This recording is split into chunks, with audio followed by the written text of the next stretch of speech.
Hello and welcome to episode 277 of the Should I Play This Game podcast. I am one of your hosts, Graham Banks. I'm also joined by Steve Francis. How are you, sir? What up, yo? Yeah, I'm doing alright. I said it before we started recording, but god damn it, that beard, Graham, is starting to get Gabe Newell-esque. Oh, the other description you had for it. I'll take the other description better than... Yeah, and singer from Clutch. I can't remember Neil something from Clutch. Something, yeah. No, I'll take that one. Yeah, no, Yep. as I was saying, I don't always maintain this part of it. Let this grow wild a bit. You get a bit of scruff going. Get a bit of scruff going. Get a bit of scruff under there and just let this maintain the top bit because... Again, as we were I said discussing it before we before, started recording. we end up you Second can drinks. You can end up eating your own face in a way when you let this the top one get a bit long. So. It's a good way to get second go at it, though. I've never thought of it like that. I've never thought it like that because I generally try and eat everything in one go, not try and have stuff Yep. hanging around in my beard. But okay, That's what I'm here for. thinking outside the box. Yeah, sure. Thinking the things that no one else will think. Yeah, which is sometimes I shouldn't even leave that. But anyway, Thinking the things that no one else will think. That's probably a bit long for an episode title, isn't it? It is very too long. Too long. So we you were were getting monetized. I was going to say, if we were getting monetized, we wouldn't be penalized for me saying fuck so early. No, I think they've also changed that recently. They have changed that recently. You can swear now earlier and not get lose monetization. Mm. Now we just need to get to the point of monetization. Yeah, exactly. Yeah.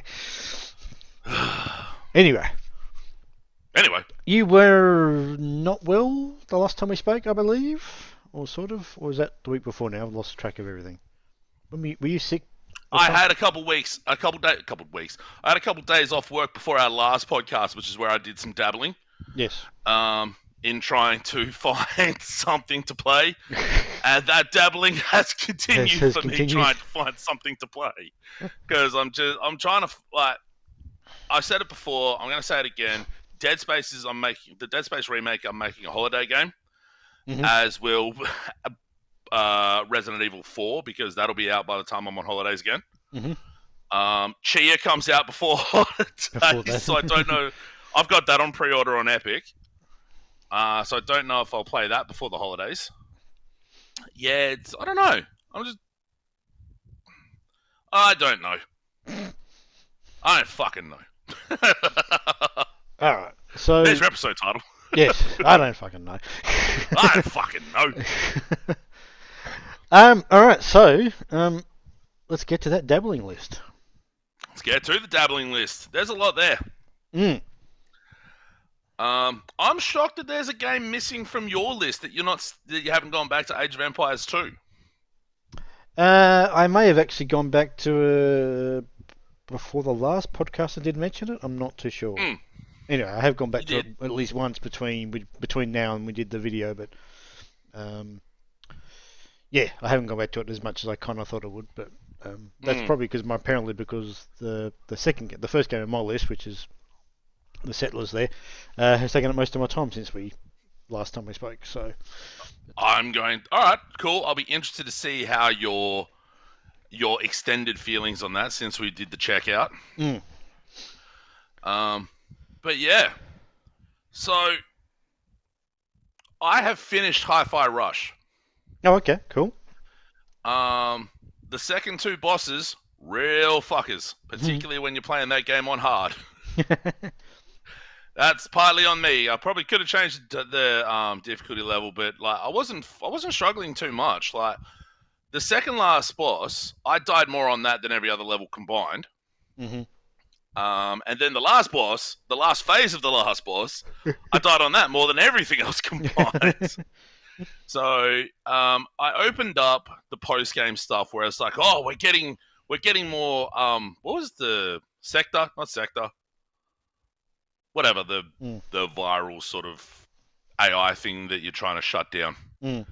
So you run into some doors during the game that you can't open, and they're like, "What's that for?" Oh, I don't know. Move on. We'll get back to that later. I'm like, all right, fine. That's what the end game content is going back through the levels to open those doors to complete combat challenges. Oh, okay, interesting. Okay. And I did one of them. Did the first one. Got an S rank on it, and I'm like, I could keep doing this. I could also not. So I didn't.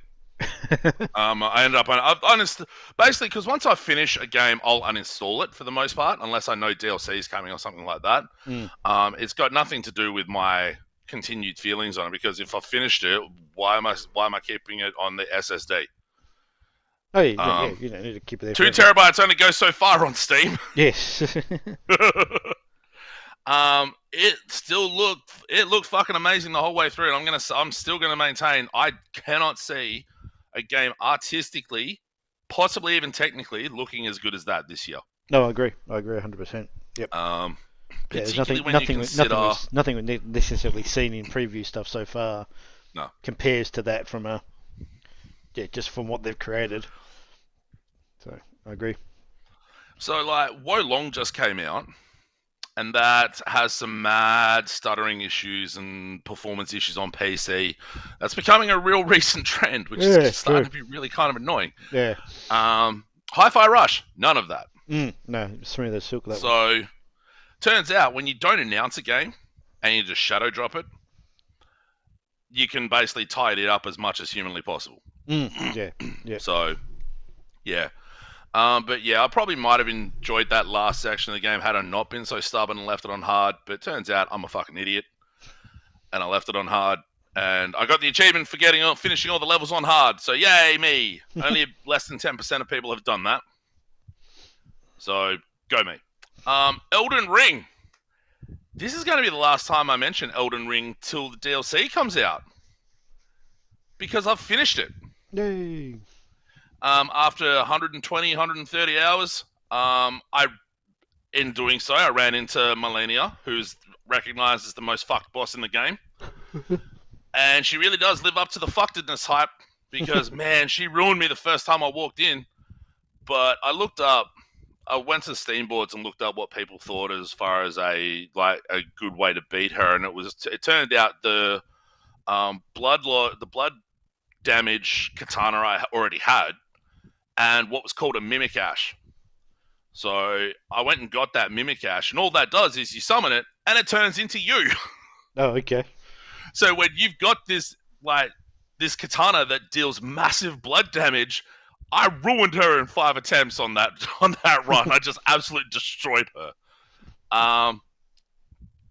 The last two bosses ended up taking me the most amount of time, because that combination wasn't as effective. I had to do a couple different things for it, and I did so. And I am the Elden Lord. So now I just wait for the DLC. Marble Snap is still good. This season pass is not. I don't like the card they put into it.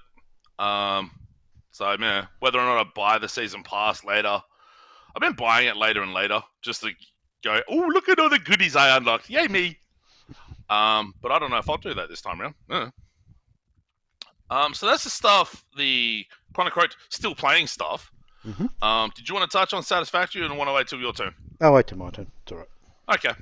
Probably should have asked that question beforehand. And there's another question I probably should have asked before we started recording, but I forgot to do that too. Hitman World of Assassination is the name of what Hitman 3 is now. Because they've changed the name of it. Okay. Yeah, they've changed the name of it because as of Australia Day, they put all of all 3 games worth of content into the one hopper, into the one package for free. Oh, okay. Okay, yep. I'm pretty sure it's for free. At least 2 and 1 go into it for free. You don't get all the DLC. I bought that during the Steam sale. I find the PC version to be a lot easier than the console version, because you're not trying to just slightly manipulate the stick to move in very specific ways. I went and did all the challenges in the tutorial, and I smashed out the final test, barely trying. Because it was nice and easy. It makes aiming a lot easier. I literally walked up the stairs for one of the challenges, which was, I think, kill the mark with a pistol as a security guard. And I'm like, I can't get up here. I keep going up, and they go, nope, sorry, you can't come up here. Security's been increased. I'm like, fuck. Oh, well, the dude's right there. If I just pull out my pistol, blat you, blat him, run, and I did, and it worked. It's that sort of mission-based structure and that repetitive, that ability to go in and just repeat some of the killing opportunities and mission stories and things like that make it a very good after-work game. Another game I was trying to use for an after-work game was Dragon Quest Builders 2.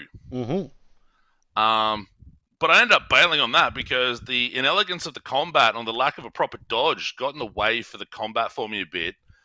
And plus that idea of, hey, you finished this island, go over here now and do it all over again without taking any of the stuff with you. I'm like, fuck this. That, and it's also 60 to 100 hours. Yeah, exactly, yes. But people can see on the list, there's a lot of 100-plus hour games that are on here that I sort of started and like, am I going to keep going with this? Yeah. It's not that they're bad games at all. But yeah, because I got Assassin's Creed Valhalla on there, which I finally tried. I spent 3 hours running around the very first map area, doing all the getting all the treasure and shit in the very first area. I'm like, oh wait, this is gonna take me ages. So it's out of the 3. I'll get to that part in a sec. I tried Warhammer Darktide after I played the open beta. That's still, I think, our most trafficked checkout on the old YouTubes. It was just good for mindless shooting and swinging on dudes. I wanted to get my big grug, an auto shotgun, because his starter grenade launcher is shit. I got the shotgun, and that wasn't much great. That wasn't great either. So I was just like, nah, noped out. And then I tried Red Dead Redemption 2. So I got through the start of that up to Horseshoe Overlook. The hunting mission where you've got the deers. That game's 2 years old, man. I can't remember. That game's 2 years ago. One of the first missions you do is you go hunt deers, and you get the deer. You're bringing them back. I saw a bear, so I'm like, "Ooh, that'd be good." I shot it with an arrow. I'm sure that did a lot. It didn't appreciate that very much at all, even though I tried shooting it in the head. So he came over. I tried shooting him with my rifle, and then he goes, "Rah!" Poof. And then it was like dead. Oh man. I got myself to Horseshoe Overlook, which is the first actual stopping point, or the first actual open world area. And then I saw the mini-map just populate with a bunch of icons, and I was like, ah! And I was like, nope. Bailed out of that too. So I started all these big games thinking, oh yeah, I'll make these the new weekend games, and then just the sheer size of them were like, no! So of the 3 big games, out of Dragon Quest Builders 2, Valhalla, and Red Dead 2, Valhalla would probably be the one I would stick with the most, maybe. But even then, that's still 140 odd hours. Plus, if I really wanted to, I haven't tried Persona 5 yet, which has got a PC release. I haven't tried, what else? Wasteland 3. There's The Surge 2. There's at least a few other 100-hour games I haven't looked at. I'm like, fuck. I made SteamWorld Dig 2 my after-work game, and it lasted me up until Saturday night because I finished it on Saturday night. That game's still fun just to dig around in. It's that Minecraft vibe of just like, I'm just digging. Digging holes. I still really like that game. That game looks fucking incredible. And it's still really fun just to dig and just all the upgrades you get and stuff like that. It's just really good fun. Fist, Forged in Shadow. It's actually Forged in Shadow's Torch. I don't know why it's got tech there. I might have wrote it wrong or something like that. Yeah, no, it's my good. Oh, okay, cool. It's a really nice Metroidvania, but god damn, it's got some really bad performance and stuttering issues. Like, I would have a video running on the second screen, play Fist on the main screen, and the video performance would tank. Which I'm like, that's super weird. The traversal and the combat were fun for the most part, but just between the performance issues and I got into a forced stealth section where I didn't have my big weapon, so I couldn't do any combat. I'm just like, nope. I played the tutorial for Desperados 3. Okay. Yep. And remembered, Desperados 3, that game's pretty good. And that's all I played of it so far was the tutorial. I have opened it up once or twice to start the next mission. I'm like, nah. Because it's mainly a time thing. I even tried doing like No Man's Sky. It's not on the list, but I played No Man's Sky for fucking 20 minutes. Well, that game's like, so utterly different to what it used to be. God. Oh yeah, there's that, and there's just Well, it's also because just I've done that first section 3 times. Yeah. It doesn't help knowing the first 3. It's just like, okay, repair the scanner, repair the jet, and blah blah blah blah. Fuck this. I've still got it installed, but whatever. Return to Castlevania DLC came out for Dead Cells. So I went back into Dead Cells, and you know what game plays really well? Dead Cells. Dead Cells. So I haven't progressed too much in the Return to Castlevania stuff. I've gotten a few achievements in it. I killed Death Sunday morning, or before we recorded. And then Alucard shows up and go, hey, guess what? You killed Death, but my dad still got out because Alucard is Dracula spelled backwards. Then I went to the next level, and I didn't have enough health, and I died. And that really bummed me out. And the last game for me on the list is Super Alloy Ranger. Now, that game came out in September last year.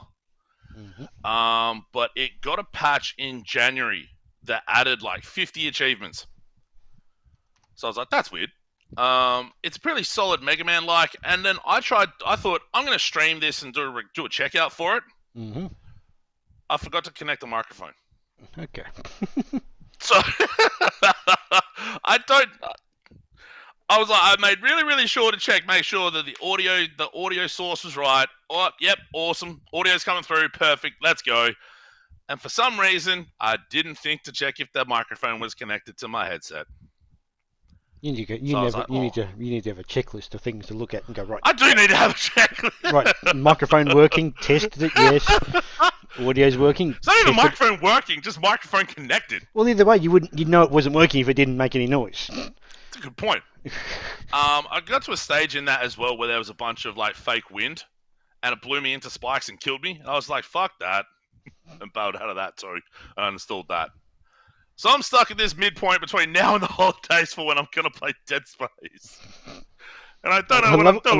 I love it when you get to that period of time. I can't bother playing Dead Space, and they've got nothing to play now. I mean, the stupid part is it's not like I don't have nothing to play.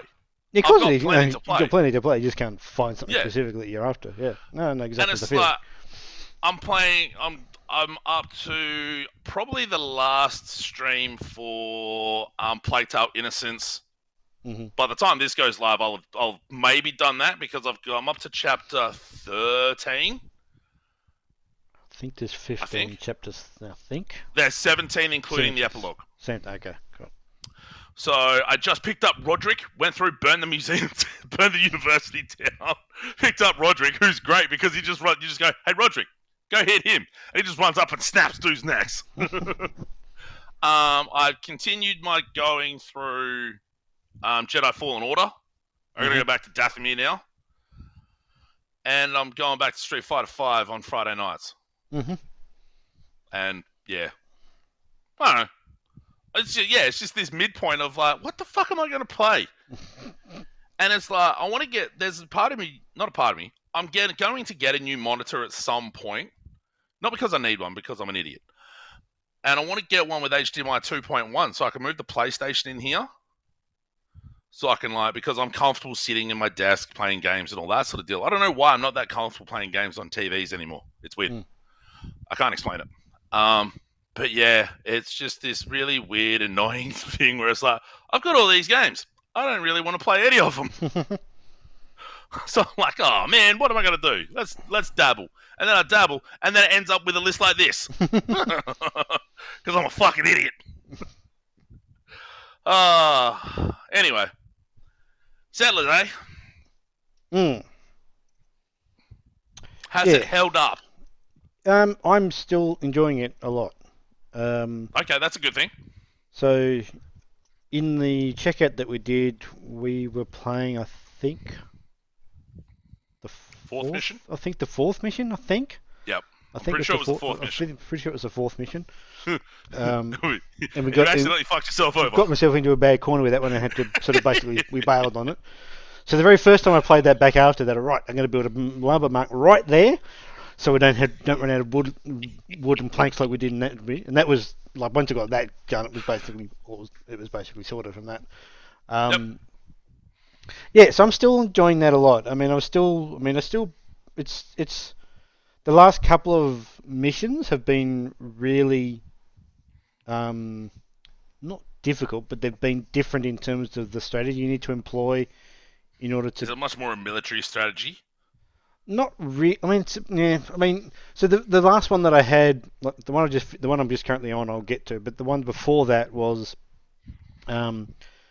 you were after the mission that we bailed on in the checkout. So you finish that one, and then you sail to a new island, as this seems to be. Like it seems to be jumping from island to island as you're sort of tracing or tracking down sort of historical things about your tribe and what its relations with other tribes are and stuff like that. I don't really. The story's not that deep, but that's basically the basics of it.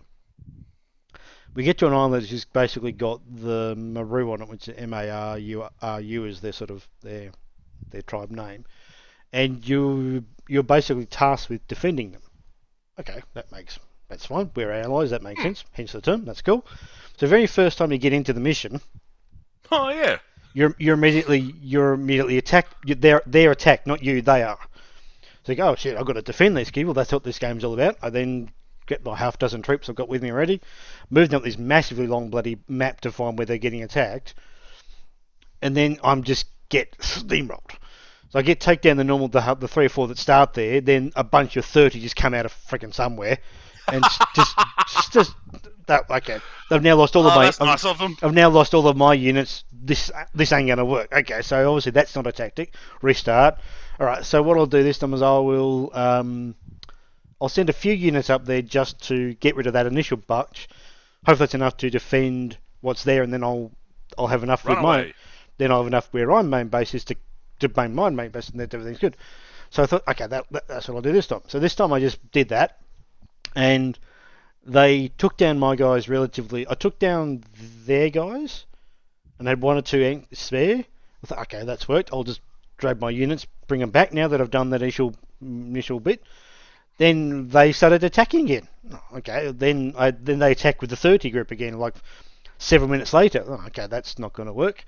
So, and then they just kept on attacking. Okay, that mission's over. That's not going to work. So the third time I started it, I didn't do anything with them. I just let them get the first bit destroyed, and they stopped attacking.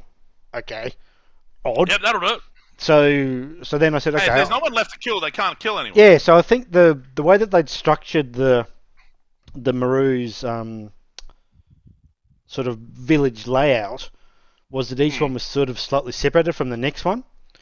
Yep. So if you just let them take down the first part of it, they then didn't follow. They didn't follow down to the second bit. Man. But if I attacked them, lazy military. But if I attack them, then they sort of seem to follow me down a bit further. The other part of it was that when you built this, the very first mission objective isn't to defend the Maru, which is what I should have joined even though that was the whole concept of the whole mission, was to build this warehouse in a particular spot so you could sort of join up the Maru in some weird way. Minute you do that though, it starts to more pepper you with enemies and stuff like that. Yeah. So I basically left that for like an hour. Built up my base, got a bunch of military units together. Built up like I had 300 or 400 villages around the place. So I had dozens of engineers, 50 to 60 military units just placed around, towers everywhere. Right now, I'm going to build this warehouse. And all they did was after that they would say, what was it they used? Like your reinforcements have arrived for such and such. And you can press enter to go to where that happened, and it just points to the middle of the map and go, there's nothing there, I can get access behind the fog of war stuff. Then you could almost, by timing it, 2.5 minutes later they would attack you in a small group of 10. Every single time they did it.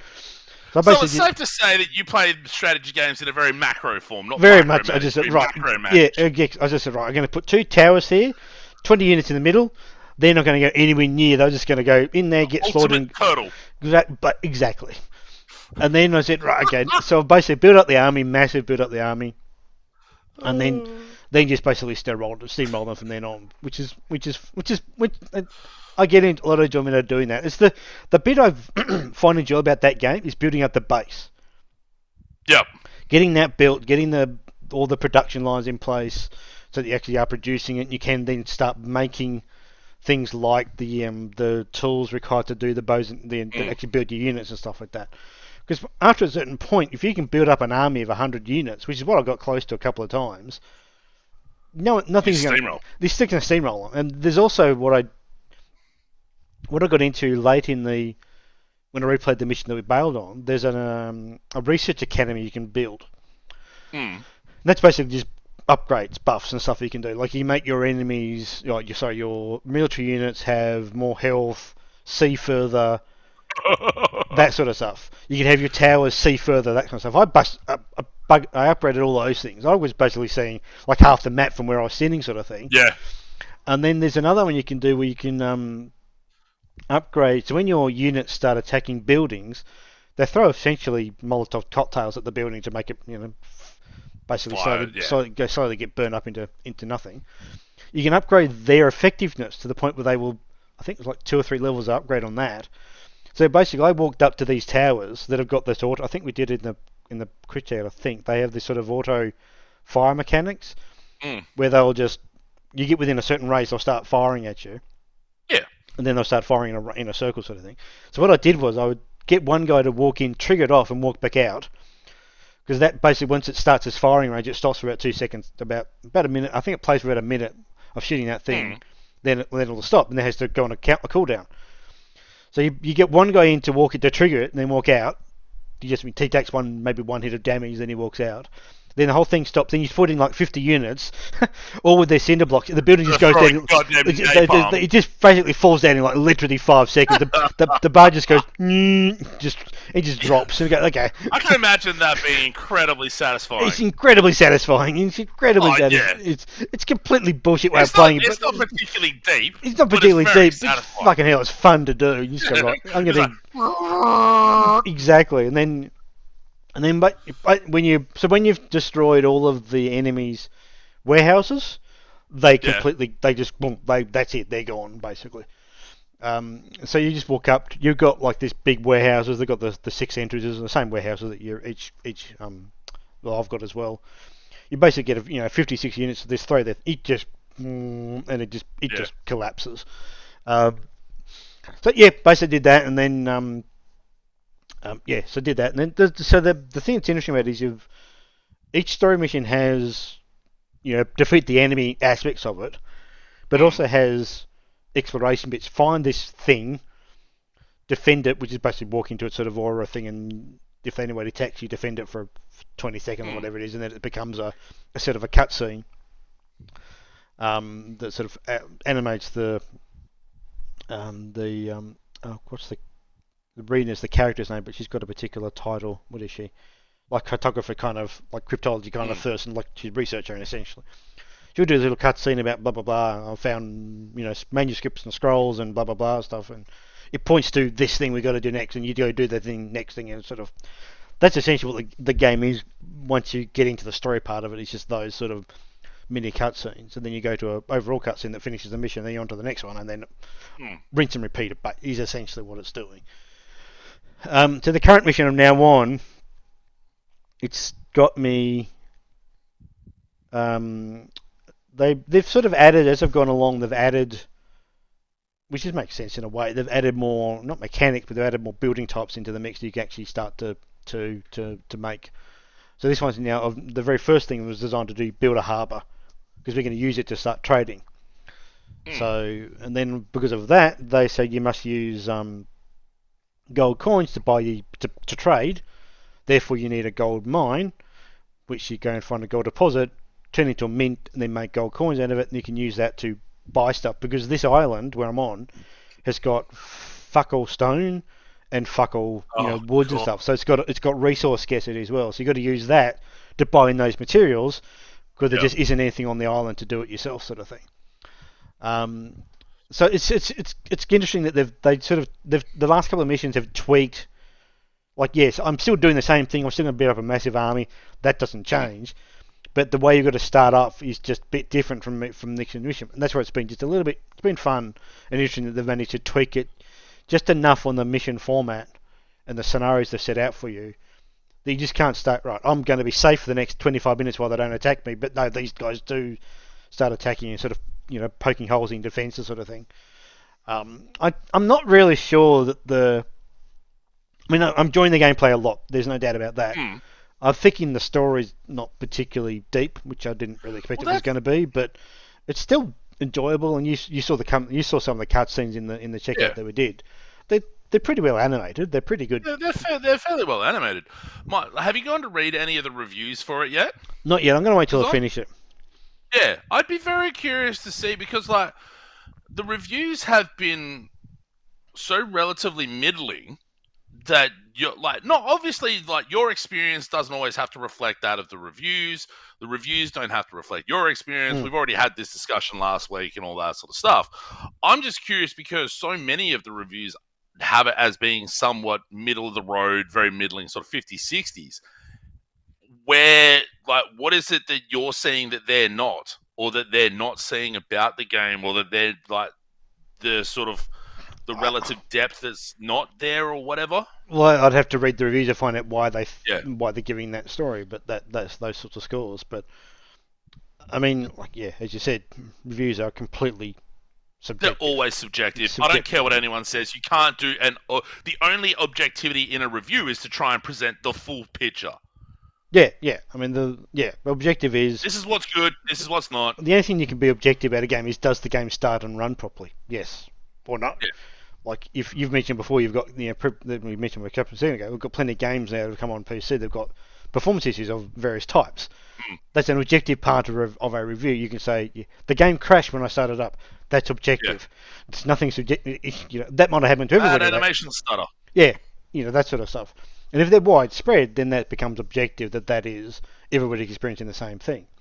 But obviously, that's a really frustrating thing with PC ports have gotten so good, but the last 18 months, just the number of stuttery sort of messes to start with, the first couple of months of a PC port's life now is just, you just got to wait for the patch to come out or hope that you can hardware beef your way through it, which I can. But I don't want to run the risk of having my experience get fucked. Even like I said with Fist, that came out 2 years ago, and it's still a stuttery fucking mess when you walk into new areas, and it was frying video playing performance for fuck's sake. What the fuck is going on there? Yeah. But making games is hard. Oh, absolutely, 100%, exactly. So I mean, I'm enjoying. As I said, I enjoy that base building concept of it. And I mean, outside of that, the game is probably. I mean, the game itself is fairly, for want of a better term, it's fairly standard. That is what you're doing. Each mission ultimately is the same endpoint. You need to get a big enough army to roll over whoever your enemies are in that particular mission. That's basically it. The story is, as I said, that's probably definitely middling. I'm not sure it's not really pushing me forward. There are some interesting aspects of it. I think I mentioned in the checkout that the main male character is just a complete whiny arsehole. He's always bitching about something. Oh, we didn't come here to do this. We didn't. Shut up, sort of stuff. Shut the fuck up, man. Yeah, basically that's what it is, and he's just complains about everything, sort of thing. Does the female character go, dude? Come on, man, shut the fuck up and let's do this. There's one bit at the end of the last mission where they did some very funny. I thought it was in the bit I saw of this sort of sideways looks at these two. So there's the female leader of the Maru, and there's obviously the cryptology person and this other guy. And I don't know how this concept was that they've been saying, I don't have to keep doing this, moving to another area, fight some people, and leave again, kind of a concept, which is what they've been doing all through missions. Yeah. Basically, the end of that little cutscene was, we can do exactly that. He gets all really happy. Oh, let's go do this, and he gets really happy. And the two characters look at each other, and think, what? Just the way they're looking at each other. Didn't you just finish Didn't bitching about this? Exactly. That's the exact. So there's some funny stuff. Not that was deliberate, but that's how I perceived this little. This is two characters just standing there. Yeah, okay, that's a bit. But yeah, look. I mean, as I said, I'm enjoying the gameplay. The story's enough to drive me through it. Yeah. It's not particularly difficult. I mean, as I said, I do the build up a massive army anyway, so I'm making it easy on myself anyway. Yeah. But getting, especially with the particular mission I'm on now, I'm really spread out with where the particular what's I'm looking for? As I said, the material scarcity in this one was an interesting twist on what they've done. Yeah. And the only material that I could actually mine, in the previous game you probably saw, there's stone, there was iron ore and coal. Wood, all sorts of shit. There's the wood in this one had a forest that didn't regrow, so once I went through the wood, it never came back. Man. There were piles of boulders for stone, but once you depleted those deposits, they were gone. That's it. Yeah. And then the only things you could actually mine that were infinite resources were 3 lots of gold mines, which obviously then makes you've got to build the gold mines to make the massive amount of gold to make the mint, to use the mint to make them into coin, to buy stuff in, like buy in the stone, buy in the wood and that kind of stuff.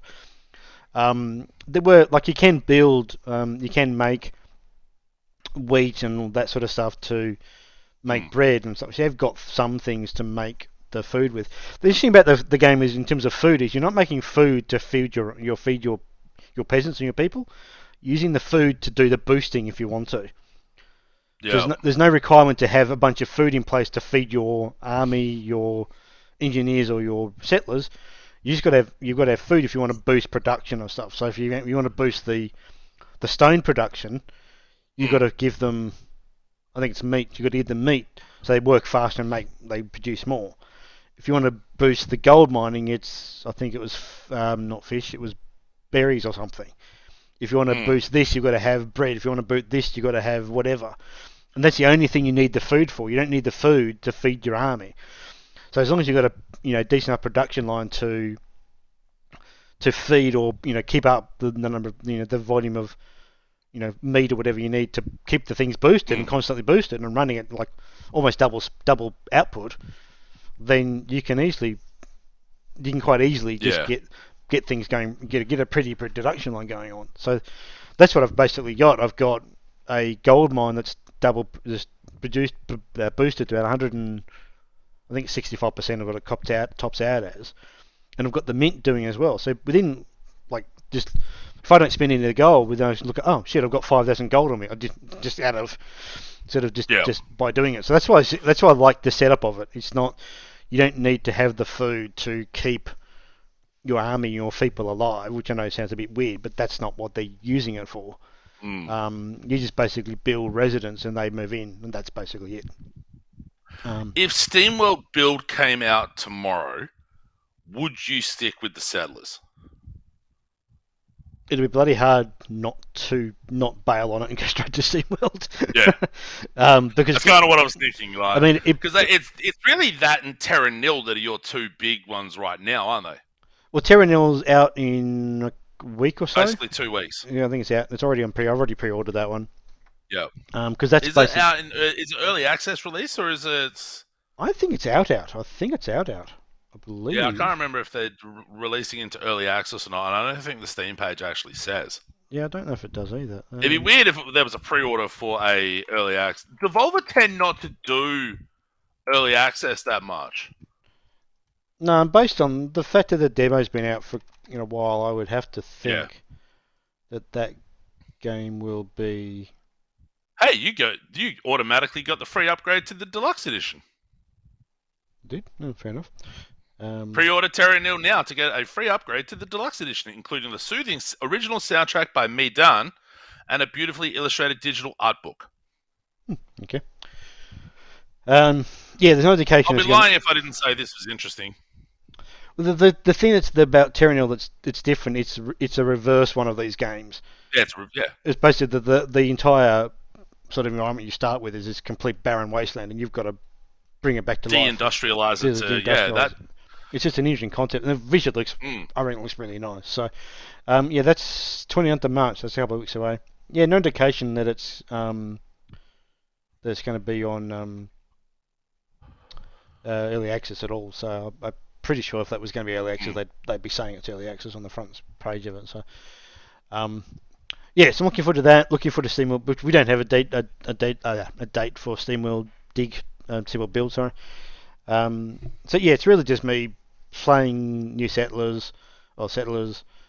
We'll get to my next game in a bit, but yeah, also playing through Satisfactory and just ticking the video stuff over. Have they for done that any content drop yet, or not? Or are you just reorganising some things? I'm still reorganising stuff, but they have got an update 8, I think, coming in the next couple of weeks. They're sort of starting their what they call their teaser process for it, where they start doing little trailers for each of the releases and stuff like that, which generally means they start introducing some new mechanic or something new in it. The last one, they had no indication of doing anything. Then they released the concept of blueprint builders. So basically with the blueprint, I'll talk about Satisfactory briefly. So with the blueprint builder, you can basically build. You've got a 4x4 foundation platform. You can basically build inside it what you want. So I can have 2 manufacturers going to this, whatever you want to do. You can then basically build that entire thing as one whole concept. So you can have like 4 machines going into a set of whatevers. You can bring down the same thing, repeat and repeat. So basically allows you to build your factory. If you want to build 8 machines, you just have to do this thing twice, sort of thing, and you've got your 8. Yeah, sort of thing. Not something I've used it a little bit, but yeah, not really not the way I kind of play the game. And it's we'll have some things I probably would use it to play with, but not so far. Anyway, yeah. So as I said, playing the Settlers, like New Allies, and really enjoying it. In last week or the week before, I don't know when it was, the folks who make Transport Fever 2 on the PC, and I will try and get their names in a second, they announced that they were releasing a console edition of the game, which basically, as it sounds like. So this is so this bloody Urban Games is the publisher, I think. Nacon, what should I pronounce that? Good chap. Yeah, there's a bunch of people involved in it. Yeah, so they released it. Nacon, yeah, N-A-C-O-N. Yeah, Nacon. They do a bunch of controller stuff too. Oh, okay, interesting. Yes, okay, they must be just the publisher, I suspect.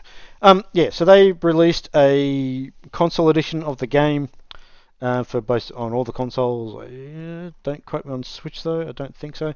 And also they've made a update to the PC version to bring the controller support to the PC version. Controller support, yeah. So I bought it on Xbox and have been playing it a little bit on Xbox. I did buy this on PC last year before. I was going to say, you got 60 hours clocked in it, so yeah, you spent some time with that. I spent some time in it, so. But yeah, I've just been playing through. I mean, I could have kept this on the PC because it has controller support. But for me, if you're going to play with I'm going to play with a controller. I'm going to play it on my couch, which is fine. To play that on my PC, I've got to plug in the fucking controller because it's not wireless to the PC because I haven't got that particular dongle or whatever. So I've got a cable across the floor. I've got to make sure the cable from the PC is plugged into the TV. It's just a fucking pain. Yeah. Times up doesn't work, and I've got to figure out why it doesn't work, and it's just a pain in the bum. So, just for bugger it, I'll just buy it on the console, and just have it on the console. Yeah. Part of that is that I didn't mention this, but I bought last year in what would have been a Cyber Monday sale at AB. I bought an Xbox Series S console. So I bought one of those for travel because have you seen how big those damn things are? They are freaking small as hell. Yeah. So and as it happens, I haven't travelled yet for work, which I thought by now I would have travelled at least twice, but it hasn't happened yet. But anyway, so I bought that, and that's kind of why I started to sort of look at buying games that I could play on PC and playing them on console as well, because I've now got that as an option. And actually, just this weekend, I bought the one of those Seagate expansion drives for the Xbox Series S and X as well. The card or just the drive? the card that sits in the back of the expansion card thing. Yeah. It goes in the expansion slot, so it's basically the expansion SSD sort of thing. Yeah, exactly. Yep. And with that, you can transfer your games from the internal device drive to that drive and still play them off that drive because the performance of it is suitable. So I copied a couple of games the other day when I had it, and fuck, that thing is fast. It copied like the one, I don't know what game it was now. It was about a 10 gig game. It copied it across in like 5 seconds. It's insanely fast, insanely fast. So, so the idea behind buying some of these games like the Transport Fever is not necessarily to play it now because I've played it on the PC, but it's to give me options when if I'm travelling, I can play it when I'm travelling, sort of thing. So that's kind of, it's a bit of a, look, I'm in a lucky position where I can afford to do that, so that's what I'm doing. And look, it may turn out that by the end of the year I'll come to I didn't travel this year at all, and that's completely sort of wasted, but I don't think that's going to be But it's always better to be prepared than not. Yeah, and that's kind of where because I can't, I can't take a PC with me. I'm not going to buy a gaming laptop for this purpose, so... Steam Deck! Steam Deck would be the perfect thing, obviously, clearly. If it was out in fucking Australia. If Australia ever gets it, so... You can get them, but you're jumping through hoops, or it's like places like Kogan, I think, have them. But but then the problem what I'd have to be saying is if something goes wrong with what's your support mechanism when it's not even technically available. So I prefer to play with.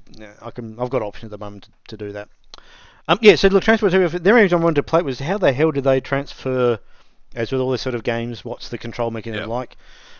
It doesn't. It works pretty well. Obviously, not as good as Age of Empires 2. Not as good as Age of Empires 2, but it doesn't have to be, if that makes sense, because the control mechanisms of that game aren't quite as elaborate as... it's also, there's no combat or anything there's no like combat, that, so it's not like you have to do micromanagement, it's just laying shit down. Yeah, so you use the left stick to right stick control camera view, that kind of stuff you expect. You're pressing the A button to put down, warehouses and depots and train stuff like that. To lay down tracks, straightforward as well.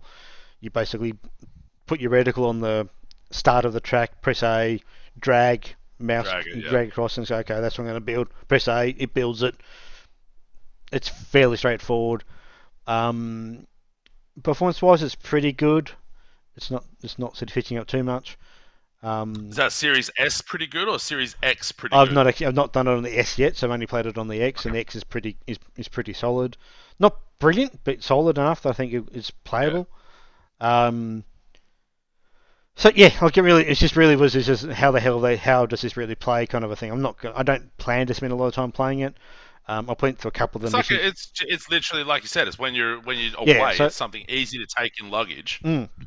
So that you can play the sorts of games that you like playing while you're away. Yeah, exactly right. Whereas that's where the Switch comes in, and even when I did take my Switch away, I literally used it to play fucking $4 mini golf games. Did you see the Paradox announcements during the week and City Skyline 2? City Skyline 2 was a big That's basically it for me. I'll probably talk about this stuff in the beginning of the end. Let's go into the beginning and end. What? Yeah, I need to go find. Let's see if I can find this really quickly. And we go and we do that and we do that. Hey!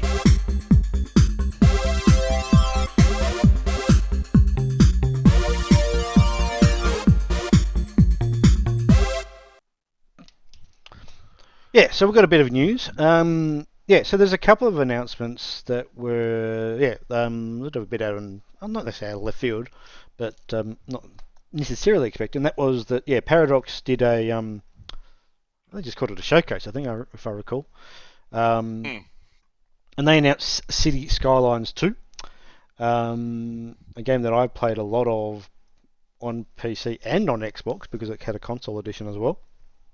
And they announced City Skylines 2. They have not, I don't believe, put a date on it, but just coming soon. But it's still coming soon. Later this year is, I think, 2023.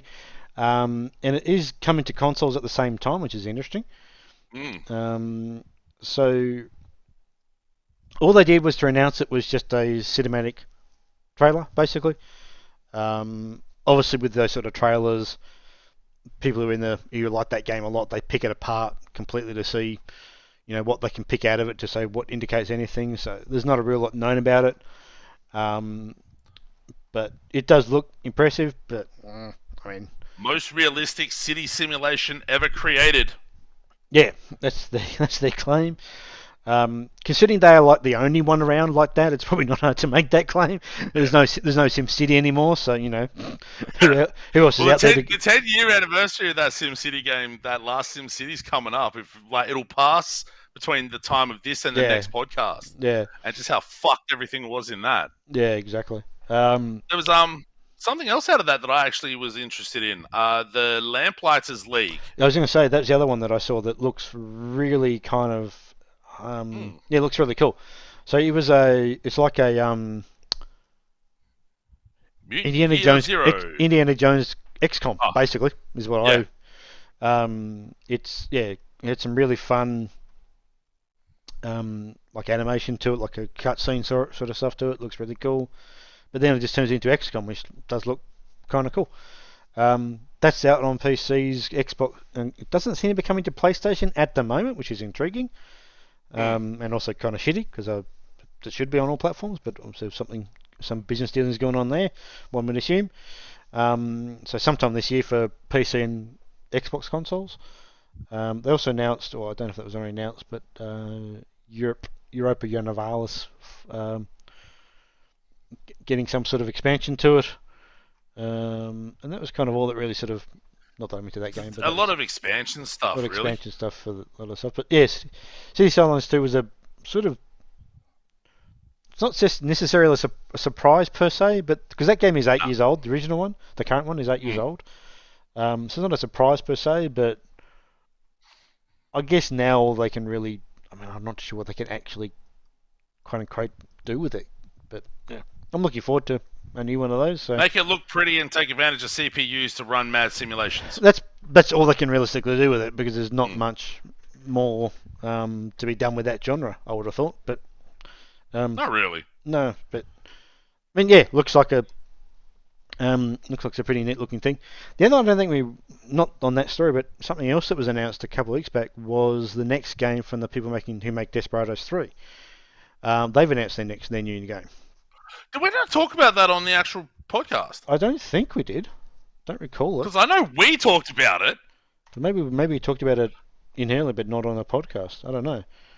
But yeah, so I can't remember. Mimi Games, which is the makers of Desperados 3, one of the games that Steve mentioned in his section, they have announced their new game, which not surprisingly is the same basic concept, same kind of game, called Shadow Gambit. And this game looks really cool. It's Desperados with pirates. Exactly, and you've got all the various things you can imagine with, with those sort of mechanics. Coming to all platforms except for poor old Switch, sometime this year. So that's when that game was announced, and I saw the trailer for. That's now come onto my anticipated list. We've covered that a couple of times already. So, that didn't come up when we talked about most anticipated games. Yeah, I don't think it did, and I completely forgot about it. Only when I saw your Desperados 3, I remembered that.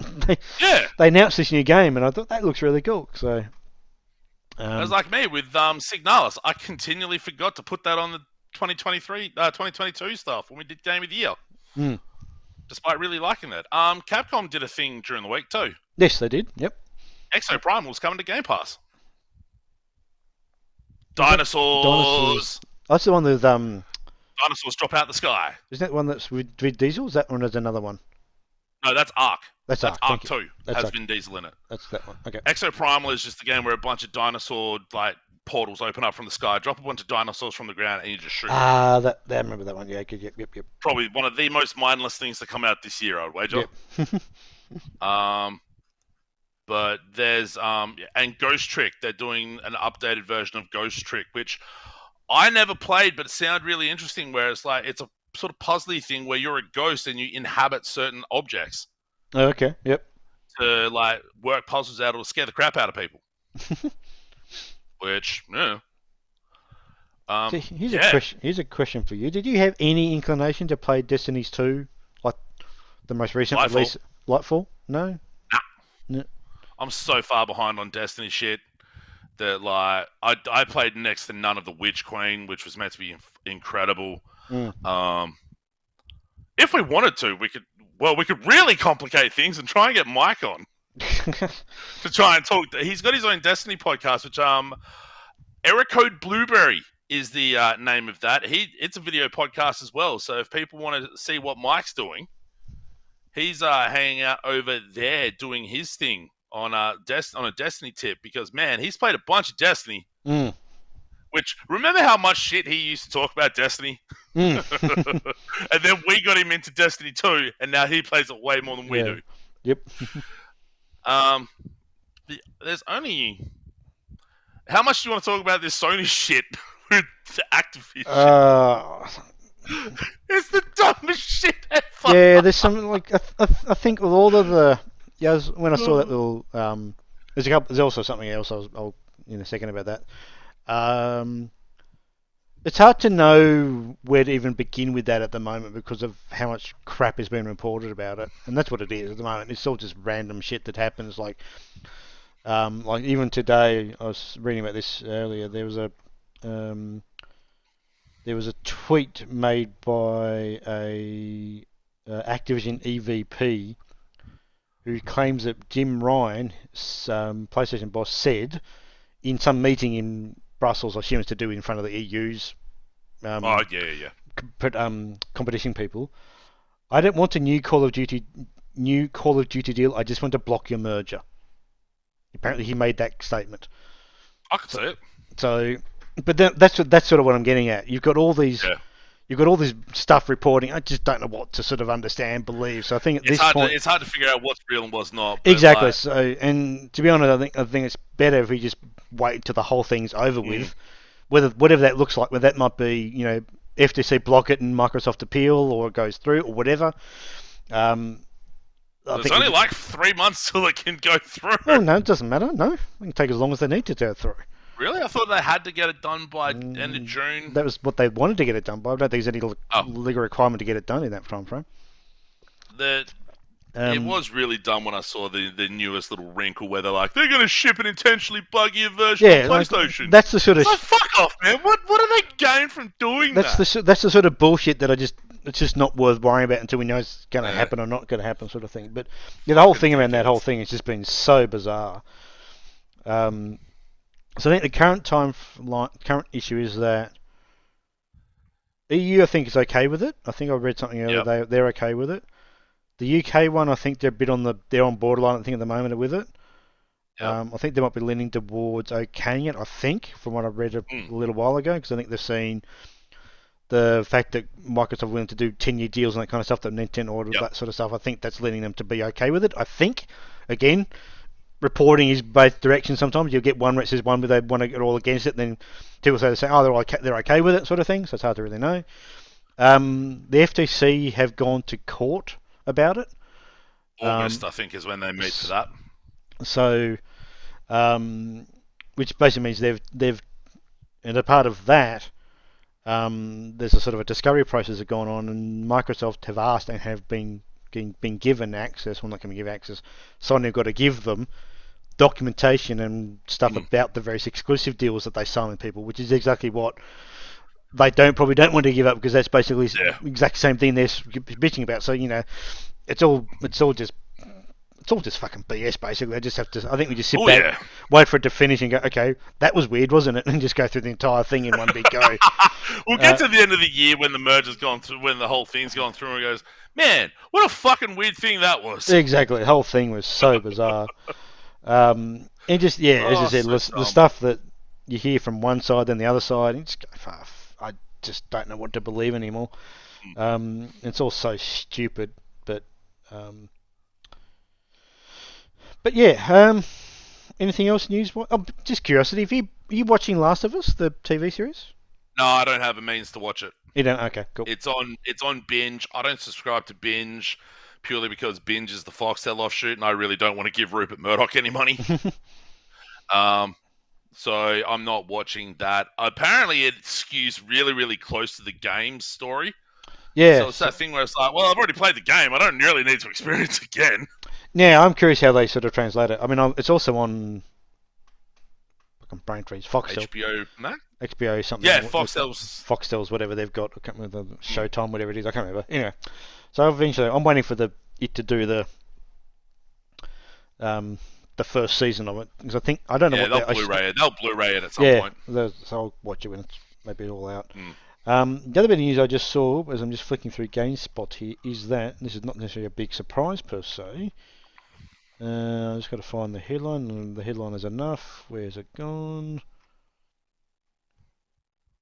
While you're trying to find that, there was the first gameplay footage of Tekken 8 that's come out. Mm-hmm. With old mate Paul Phoenix punching through a wall, which is pretty great.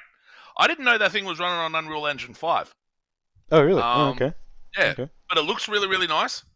Obviously pretty bare bones, no like health bars or anything like that because of how where they are. But it showed off some custom combos like Street Fighter Alpha 2, where you could hit like 2 buttons and basically it would link everything you did in a custom combo. And the rage drives or rage arts or whatever, they seem back as well. So it seems like a really nice continuation of Tekken. Am I going to get into Tekken Online? Who can say? I probably might try it and get my fucking head kicked in. Because that's what happens every time I try going online with Tekken. Because Tekken Online is such a different beast than just Tekken offline. Because people are so good at like 50% of you off of like juggles and things like that. Because they know what they're doing. Whereas me, I just like mashing out shit with Hwoarang because it's fun. Anyway. I found it. The headline: Xbox officially confirms no E3 2023 show floor presence. And Nintendo's also confirmed the same. Sony's been out for a while, a couple of years. So who knows what that E3 will be this year, if anything at all. We almost could bet on it. Does E3 actually happen? I mean, I think it'll happen. I just want who's going to fucking go to it with those big Ubisoft. three who's not even there anymore, sort of thing. Yeah. Ubisoft will go, take all this floor space and go, hey, look at us. Anyway. Yeah, it's like you said when I was like, man, what a surprise. And you're like, you're not surprised by that. You've been saying E3 is going to die for years. It's like, I'm not used to being right. I have been predicting the slow death of E3 for quite some time. It is in some ways, kind of nice to be right because, man, the ESA's been doing fucking nothing. Yeah. They've been slacking so hard. Like, they're meant to be the main lobbying body for the video game industry. And what have they lobbied for and successfully done outside of nothing when all the FIFA shit happened with the loot boxes and all that? Well, they were lobbying. They were lobbying, but not the way we think we should be lobbying. They were lobbying in favour of that stuff, so they didn't do anything. That's why. So, weird. So, like Austria's parliament Austria's court system is just knocked out down as gambling. So it's like, well, FIFA might be the biggest version of it in the franchise's history. It's also A, going to be the last, and B, is it going to have Ultimate Team? Probably not. Oh, they'll have Ultimate Team in it. Oh, they'll have Ultimate Team, but how the hell's it going to work when they can't do it in half the regions the game's sold in? It depends how big those regions are. I mean, Austria might not be big enough that they give a rat's ass about. Austria's not a particularly big region for... And they're not going to ban it in the US, they're not going to ban it in Europe, so it might be curtailed in some countries, so it's not a big thing, really. Nah. Shitty as that sounds. Yeah, have you had a chance to look in the old email inbox? No, I can't be bothered. I'll look now. I'll go look, see if I can find it. You can have a look now. That Bayonetta spin-off comes out this week, that isometric thing. Which, that thing's super weird. I don't know who they're making that for. Didn't know they're making because who... Well, I mean, alright, they're making it so they can make money, clearly. But, like, are people actually going to pick that up and buy it? I don't know. I would almost go out on a limb and say, nah, probably not. And WWE 2K23 comes out this week. Hopefully it'll be broken again. Because that was really funny when it was busted. Because, hey, who doesn't want to play through the 20 years of John Cena's career? Goddamn John Cena. John Cena sucks! John Cena sucks! Anyway. Anything? No, nothing. Sweet. Well, I've got a must listen. Alright, go over it. It is... Where's my email? There. A band from, I believe it's North Carolina, by the name of Sagan. Sagen, with an album called Roots of Proctor. I found that out on a music website that was like one of the, we missed this album this year and it's fucking dope. Mm-hmm. So I looked it up and they were right. It was fucking dope. Nice and good and heavy. So if people like the heavy, Sagan, Roots of Proctor, a must listen for Steve this week. Mm. And yeah. Vault Virginia is recording a new album. Yes! Yes! It might come out before the end of the year. The South African Slam Masters themselves bringing out the new Slam. Crushing skulls and stuff, Graham. Okay. I've got nothing else to say other than my South African accent. Okay, in that note, let's go there. So, that's the end of episode 277 of the Should I Play This podcast for the 13th of March 2023. We'll be 13th. We'll be back. We'll be back in a couple of weeks with a regular episode. Hopefully, we need to obviously plan what we're going to do next weekend for video stuff because I don't even think we've even got anything planned. I've got no idea right now. We've got no idea, so we'll think about that later. But until then, catch you on the other side. Thanks everyone for watching. Bye. Bye.